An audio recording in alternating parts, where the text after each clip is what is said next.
Can the 2025 Captiva blaze a trail? Can it spark joy and put a spin on a segment where the norm is basically same but different?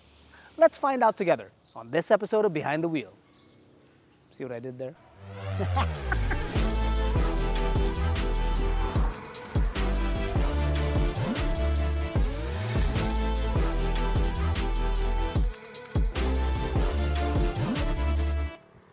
Now, does different mean price? Well, okay, let's find out. AutoDeal app, iOS and Android, absolutely free. And the all-new Captiva starts at just 1,258,000 Philippine pesos and then tops out with this Premier at 1,408,000 Philippine pesos. Now, in the realm of seven-seaters, that does sit a bit more on the expensive side because most basically start at about 1,000,000 Philippine pesos. But this sits closer to that of, let's say, the Expander Cross or the Stargazer X. But there is more to this Suburban seven-seater than just its price. What? Come on, man. That's just... Dude, I should, yeah, come on. For starters, you get a turbocharged gasoline engine that produces 148 horses and 255 Newton meters of torque.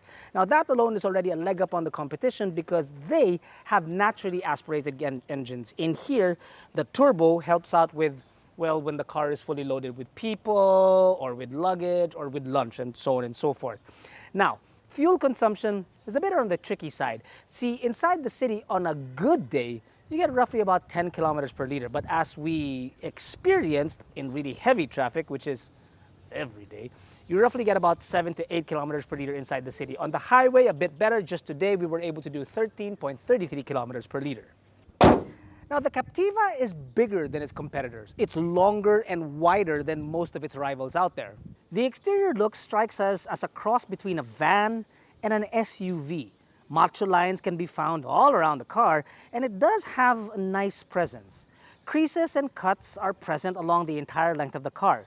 The front is strong, headlined by a bold grille and an aggressive lip clad in faux carbon fiber. Something that you don't normally see on cars of this class are cornering lights, which activate when your wheel is turned to the left or to the right. The side is broad with roof rails up on top, repeaters on your side mirrors, and body cladding with chrome, just to add a touch of ruggedness to this otherwise urban cruiser. Towards the rear is blacked out pillar that gives the Captiva a nice floating roof effect. Footwork is handled by good-looking two-tone 18-inch wheels wrapped in 55 series tires, which give the Captiva a respectable ground clearance of 180 millimeters. If you can sail past the exhaust vents. Oh, come on! The rear is quite nice to look at with its LED tail lights. And the whole tailgate is home to those rear lights which make the opening that much wider for loading in your cargo. Open her up and you're looking at not a very large 117 liters of space, good enough for a couple of bags, a stroller, definitely not a wheelchair. You're trying to put a wheelchair in there, you're gonna have to fold the third row, which will then give you a very devilish number of, I don't even want to say it on camera, but that's how many liters of space you got there. Good enough, most definitely, for two balikbayan boxes and a little bit more space. If you need even more space to expand this over a hair over 1,700 liters of space, you can fold the second row, but it's a little bit on the convoluted side. If you know what you're doing, it's fine. But for like first-timers or Earl, it takes a while. Whoo boy. Okay, the third row is, well, as you can tell, there is absolutely no thigh support. I feel like I'm sitting on a beach chair where your knees are so high up. This is as generous as the second row can get, and yet look at the amount of legroom that I have, barely anything there. Headroom, also not so great. Also, it could have used a little bit more amenities back here because all you do have are cup holders on either side and one charging point in the form of a Type A.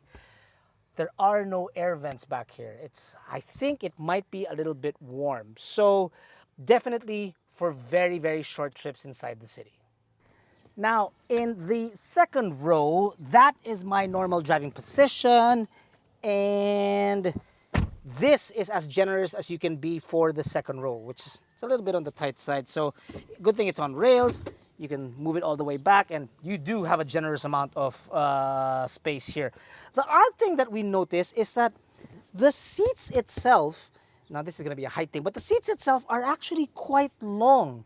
Look, for me to be able to maximize the thigh room, look at the way that my legs are positioned. It's all the way out there. Now in most seven-seaters, I'd be like at a 90-degree angle. No, look at, it's quite long. Toys back here include 2 air vents found up front, so it's a lot better than the rear. But same as the rear, you only have one USB charging point, which is a Type A. Ball holders on either door, no center armrest, and then a share of the panoramic roof up on top.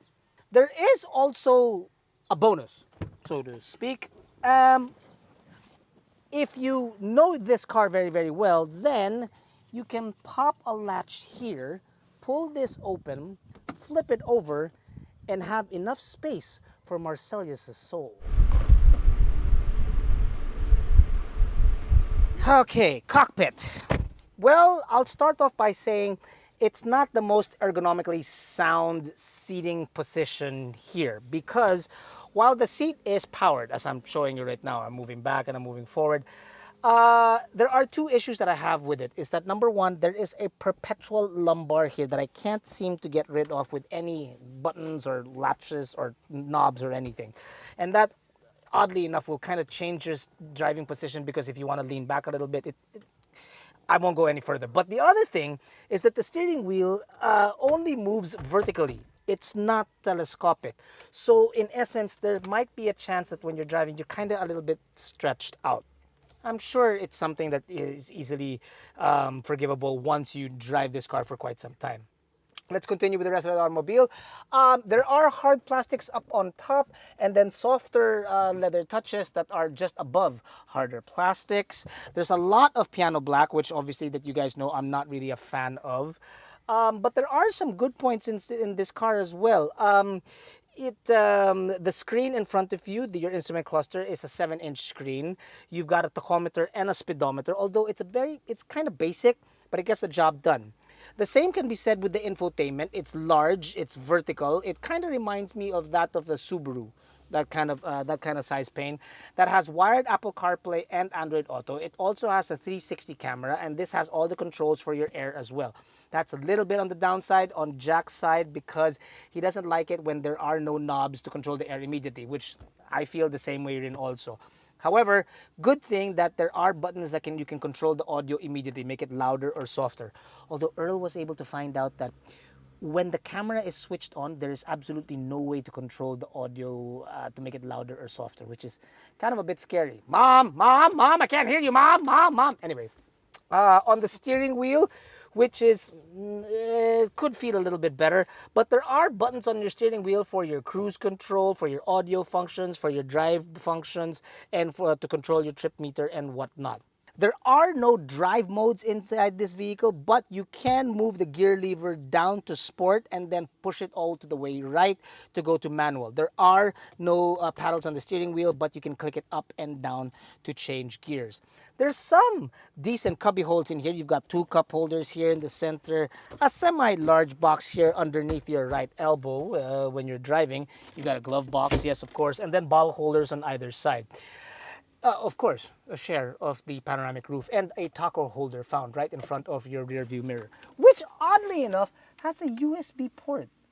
Maybe that's what you use to like charge your cameras, or that's a charging port for your phone. That would be a bit strange. Anyway, what I'm saying is that it has everything that you need with barely any extras. It just, to be honest with you, could have been executed just a little bit better.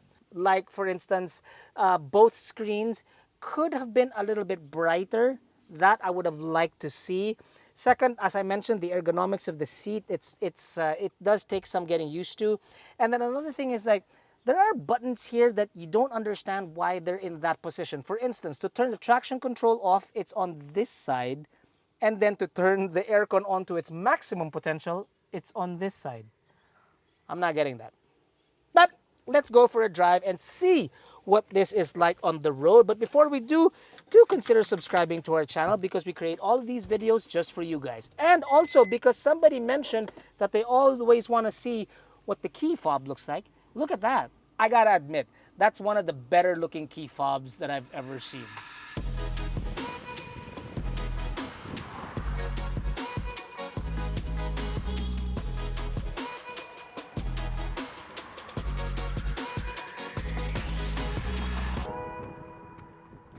Right off the bat, I want to tell you guys that when you first set off, you will feel somewhat of a delay. You can feel it most especially when you're in stop and go traffic. Accelerate up on the highway, floor it, and yeah, it goes pretty well. So, but don't get me wrong, the CVT works actually pretty well when it's rifling through its ratios and whatnot. But yeah, there is just that delay when you're in stop and go traffic.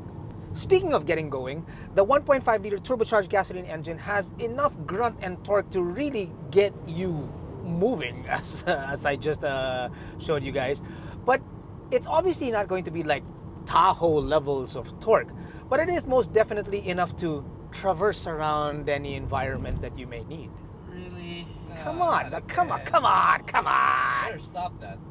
Now, the braking here feels kind of vague. Now, I'm not sure if it's, akin to this particular test unit or that's really how the car is built.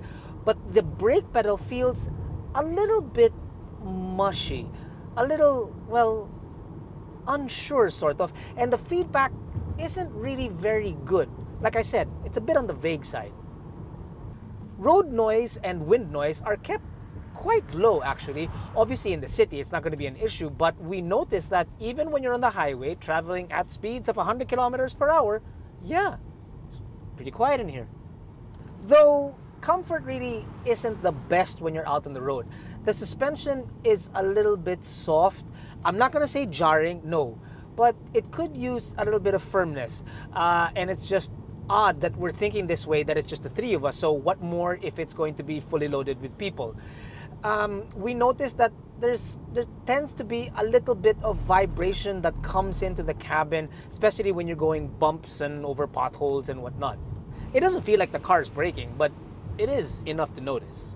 However, if you're just cruising around in the city, tight streets of the metro, it works out fine. And the steering is actually pretty good because inside the city it's quite light.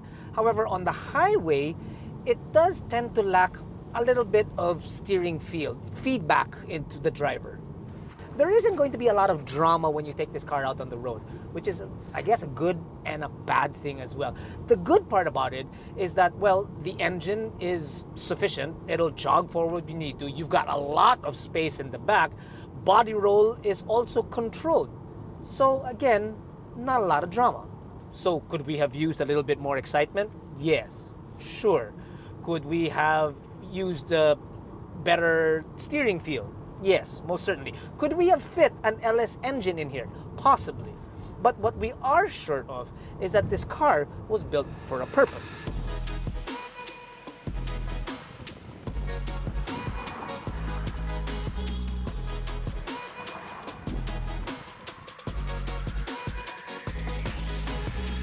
And that is to be a do-it-all automobile.